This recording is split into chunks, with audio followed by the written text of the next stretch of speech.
firman Tuhan pada pagi hari yang indah ini, yaitu dengan topik mengikut Tuhan dengan sungguh-sungguh. Dan ini memang satu keharusan bagi setiap anak-anak Tuhan. Tidak ada dalam firman Tuhan yang mengizinkan kita mengikut Tuhan dengan separuh hati. Jadi memang seharusnya kita harus mengikut Tuhan dengan sungguh-sungguh, dengan segenap hati, dengan segenap jiwa, dengan kekuatanku, ku sembah Kau Tuhan, ku ikut Kau Tuhan. Saudara, kalau kita mau mengikut Tuhan dengan sungguh-sungguh, kita harus mematuhi seluruh firman Tuhan. Kita tidak bisa mengambil sebahagian saja. Apa yang kita suka kita ambil, kita terima. Apa yang kita senangi kita terima, kita pakai. Tetapi apa yang tidak kita senangi kita tinggalkan. Firman Tuhan adalah makanan rohani bagi kita. Tetapi bukan sebagaimana makanan badani, saudaraku, yang sudah pernah kita lihat, saudaraku, dalam pesta-pesta di mana satu meja panjang disediakan. Dan di atas meja panjang itu disediakan banyak makanan. Lalu kita pun datang dan memeriksa semua makanan itu. Lalu kita ambil makanan apa yang kita sukai. Lalu kita tinggalkan makanan apa yang kita tidak sukai. Saudaraku, bukan demikian dengan firman Tuhan. Kita harus menerima seluruh firman Tuhan. Apakah itu merupakan teguran kepada kita, larangan kepada kita, perintah kepada kita, kita terima semua. Dan kita laksanakan dengan baik firman Tuhan tersebut, saudara. Saudara yang kekasih dalam nama Yesus, barulah kita boleh menerima janji-janji Tuhan. Nah, ada 4 perkara, saudaraku, dalam firman Tuhan yang harus kita perhatikan dan patuhi sungguh-sungguh. 4 perkara. Yang pertama, saudaraku, yaitu janji-janji Tuhan, janji-janji Allah. Alkitab berisi banyak janji-janji Tuhan. Kalau Coyonggi berkata sekitar 33.000 janji Tuhan. Ada hamba Tuhan yang lain berkata hanya 7.000 atau 9.000 janji Tuhan.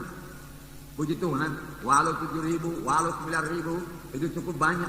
Apalagi kalau 33.000, itu membuat saya bersuka cita. Dan saudara bersuka cita tentunya dengan janji-janji Tuhan yang begini banyak. Puji Tuhan, buat kita bersuka cita. Tetapi firman Tuhan bukan hanya berisi janji-janji Tuhan saja. Firman Tuhan juga berisi perintah-perintah Tuhan yang harus kita laksanakan, harus kita patuhi. Perintah-perintah Tuhan. Kalau firman Tuhan berkata lakukan ini, kita harus melakukannya. Berbuat begini, kita harus berbuat. Karena itu perintah Tuhan. Kemudian ada lagi larangan-larangan Tuhan. Jadi saya dilarang menyembah berhala. Ya, itu harus kita patuhi. Ya. Dilarang mencuri, harus kita patuhi. Firman Tuhan berkata, jangan kamu mencuri, jangan menyembah berhala. Dan banyak larangan-larangan yang harus kita patuhi. Yang keempat, saudaraku, yaitu peringatan-peringatan Allah. Peringatan-peringatan Allah juga perlu kita perhatikan dan kita patuhi. Karena kalau kita tidak perhatikan larangan-larangan Tuhan dan kita melanggar larangan Tuhan, maka bayarannya sangat mahal, saudaraku. Nah, mari kita perhatikan yang pertama sekali, saudaraku, yaitu janji Allah. Janji Allah, begitu banyak janji Tuhan. Saya katakan tadi, saudaraku, ada yang mengatakan 33.000, ada yang mengatakan 9.000, ada yang mengatakan 7.000 janji-janji Tuhan. Haleluya. Saya memang belum pernah menghitungnya. Kalau saudara sudah menghitungnya, saudara mengetahuinya, saudara. Tetapi saya yakin janji-janji Tuhan ini begitu indah bagi anak-anaknya. Dan janji Tuhan ini membuat kita bersuka cita. Dan kalau Tuhan yang berjanji, Tuhan mau menggenapinya. Tuhan tidak berjanji kosong. Dia tidak sebagaimana manusia pada umumnya. Banyak manusia berjanji tapi tidak menepati janjinya. Tetapi kalau Tuhan berjanji, dia pasti menepati janjinya. Walaupun janjinya itu kadang-kadang begitu besar menurut pikiran kita, begitu hebat, begitu luar biasa. Tapi kalau Tuhan sudah menjanjikannya, Tuhan menggenapinya. Dan tidak ada yang mustahil bagi Tuhan, saudara. Yang perlu kita perhatikan, supaya doa kita dijawab Tuhan, saudara. Cuma masih banyak doa yang belum dijawab Tuhan. Padahal saudaraku yang berdoa itu berkata, apa yang saya doakan ini adalah janji Tuhan. Tetapi mengapa belum genap dalam hidup kita? Ada saya dengar anak-anak Tuhan yang berdoa dengan begitu baik, begitu lancar.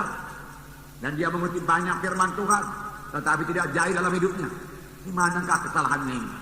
Apakah yang perlu kita perhatikan?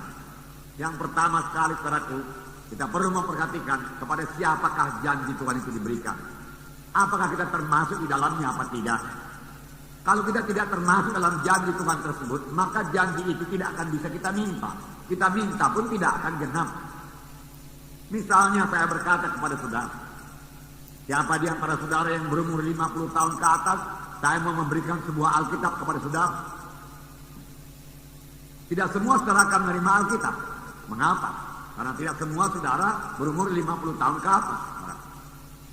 Siapakah yang dapat menerima Alkitab tersebut? Hanya yang berumur 50 tahun ke atas. Jadi terbatas. Demikian perjanjian yang diberikan Tuhan. Dalam keempat Injil kita melihat, saudara, bahwasanya kalau Tuhan berjanji, Tuhan tujukan kepada siapa janji itu. Dan biarlah saya katakan kepada saudara, kebanyakan janji Tuhan ditujukan Tuhan kepada murid-muridnya.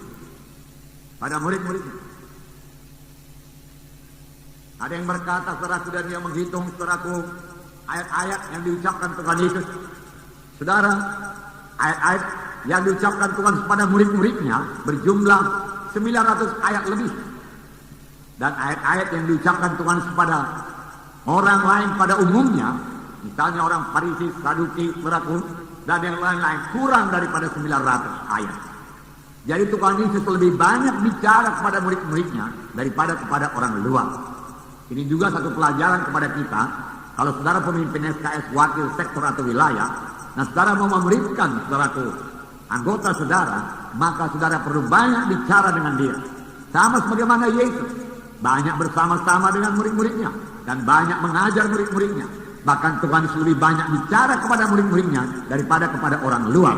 Tidak heran semua murid-muridnya jadi berhasil berarti menyampaikan maksud Tuhan dalam hidupnya. Demikian juga kita. Kalau kita mau memuridkan orang lain, kita harus, saudaraku, memberi banyak waktu kita, saudaraku, kepada murid kita tersebut, saudaraku. Dan banyak berbicara kepada mereka, saudaraku. Nah, ini adalah sistem magang, saudaraku, yang sudah kita pelajari. Haleluya, saudaraku. Nah, saudaraku yang kasih dalam nama Yesus, kepada siapakah janji Tuhan tersebut? Perlu kita perhatikan. Kalau memang kepada saudara, maka janji Tuhan itu akan genap bagi saudara. Saya katakan tadi Tuhan Yesus banyak bicara kepada murid-muridnya. Siapakah murid Yesus? Cara berkata, Tuhan Yesus memilih 12 murid. Betul. Tetapi sampai sekarang ini masih banyak murid-murid Tuhan Yesus. Apakah kita semua murid? Seharusnya kita semua menjadi murid. Karena perintah Tuhan berkata, kabarkan Injil, jadikanlah sekalian bangsa muridku. Tujuannya yaitu menjadi murid. Tujuannya bukan sekedar selamat saja. Tujuannya bukan sekedar keberkatan saja. Tujuannya bukan sekedar sembuh saja. Tujuannya bukan sekedar jadi orang Kristen saja. Tetapi tujuannya, saudaraku, yaitu menjadi murid. Menjadi murid. Haleluya. Bagaimana kamu menjadi murid? Matius 16 ayat 24. Saya membacakan kepada saudara. Matius 16 ayat 24. Ada dua perkara yang perlu kita perhatikan kalau kita mau menjadi murid. Lalu Yesus berkata kepada murid-muridnya, setiap orang yang mau mengikut aku, ia harus menyangkal dirinya, memikul salibnya, dan mengikut aku. Saudara, di sini ada dua perkara, yaitu menyangkal diri dan memikul salib. Menyangkal diri dan memikul salib. Setiap orang yang mau menjadi murid Yesus perlu menyangkal dirinya dan memikul salibnya. Dalam Lukas 14 ayat 27 ini diulangi lagi supaya lebih tegas.